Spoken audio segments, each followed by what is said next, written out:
Cyberbullying is a new issue emerging within our schools. Public schools are entrusted with the safety and protection of millions of students across the globe. So the question is, are our schools morally responsible or legally prohibited from disciplining students for their off-campus speech when it involves cyberbullying?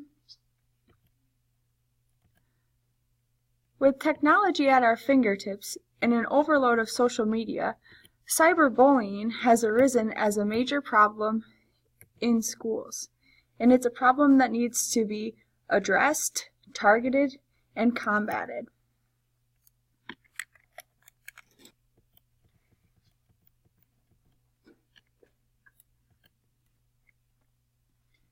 So where does this leave us as we target cyberbullying? What can we do?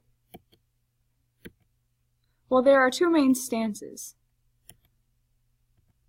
The first one is to take action, to respond heavily, to attack cyberbullying and discipline students even for off-campus speech.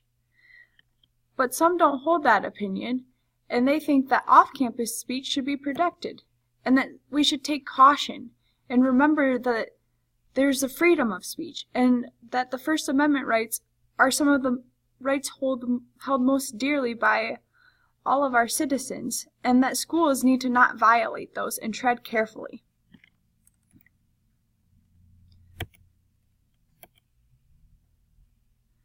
So in looking at both sides, why do we need to protect our students? What makes cyberbullying different than the bullying that has occurred for ages?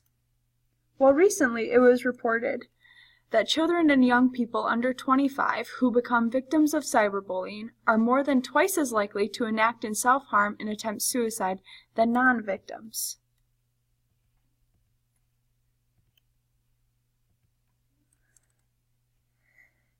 And they hold this idea that the cyberbullies are more evasive and more predominant in this age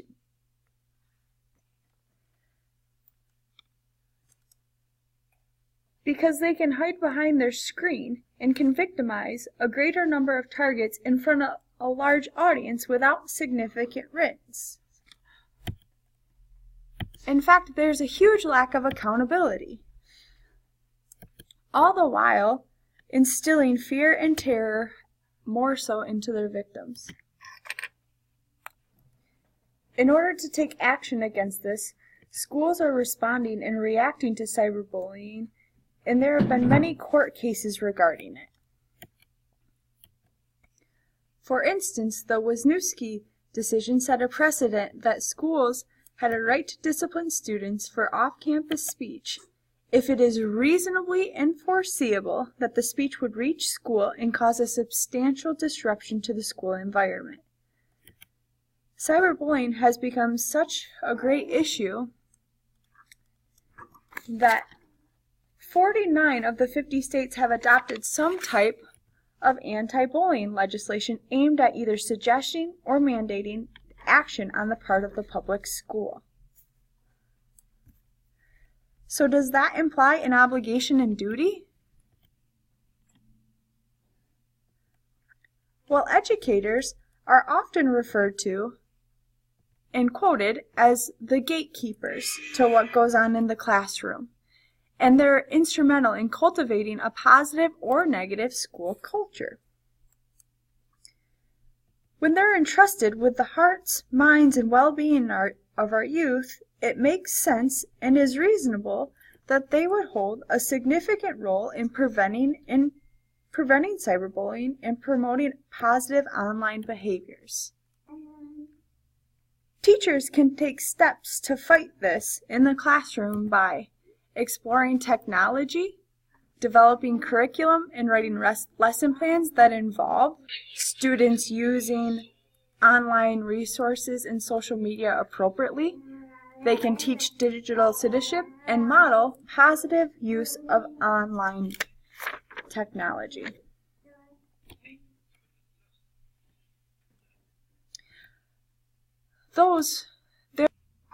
There are those who believe schools have no right disciplining students for off-campus speech and argue that it is a violation of the First Amendment.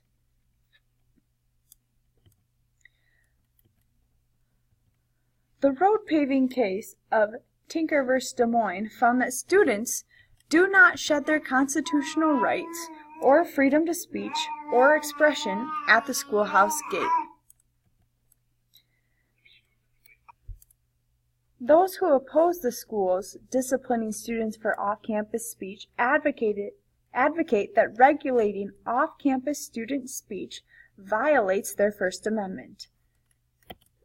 They emphasize that the regulations already in place should be confined to a limited class of speech that is either already under the school's authority or that rises to the level of a true threat.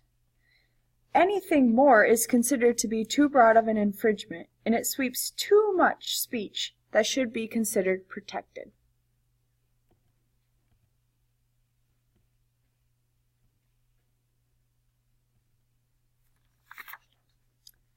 There have been many court cases that have upheld the First Amendment in regards to student off-campus speech. For instance, in the Lace Shock ruling, the courts overturned a school district's decision to punish a high school senior for creating a parody profile of his principal on a popular social media network. The student created the profile off-campus while at his grandmother's house without using any school resources. The profile did contain language that was profane, lewd, and was clearly disparaging towards the principal, and was said to be viewed by students on school computers and during school hours. However, this was not found to be in breach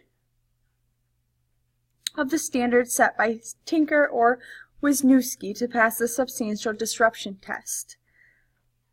The courts found that the school district had infringed on the student's First Amendment right, and the Third Circuit Court concluded that it would be an unseemly and dangerous precedent to allow the state, in the guise of school authorities, to reach into a child's home and control his or her actions there to the same extent that they can control that of a child when he or she participates in school-sponsored activities.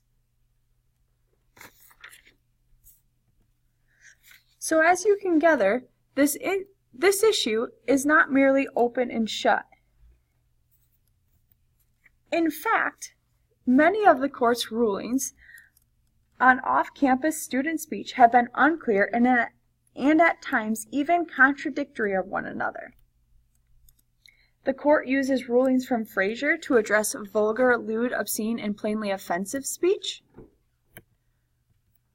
rulings from Hazelwood with regards to address school-sponsored speech, and then rulings from Tinker as a catch-all for the rest.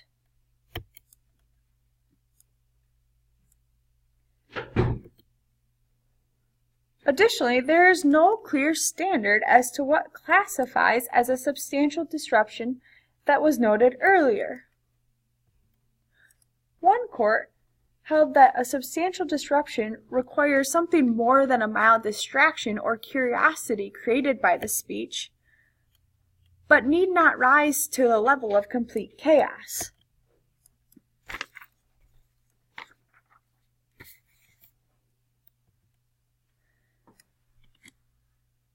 So it follows that courts applying the exact same standard have come to opposite conclusions even in strikingly similar cases. The Supreme Court has yet to take a case ruling on off-campus speech.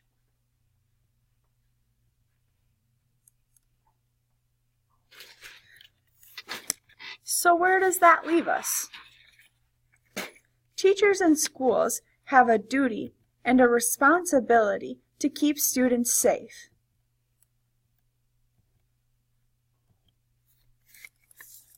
And while students may not share the same rights on school property as the adults in the real world do, for many valid and legally defended reasons, students do have a legal right to freedom of speech.